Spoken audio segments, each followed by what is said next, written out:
Hi everyone, if you've ever wondered how you get those pretty roses on a charcuterie board, I'm gonna show you and it's super simple. I'm taking a champagne flute and then meat.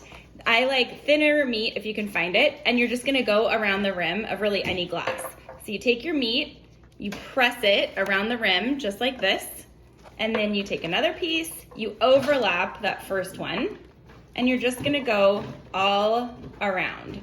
I prefer a glass that's not super wide, but it really doesn't matter. However size you want the rose.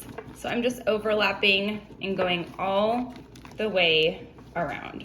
I'm probably gonna do one more piece, and I'm wearing gloves just because I am pressing so much with my hands here. And then just pressing, so it looks like this in the glass.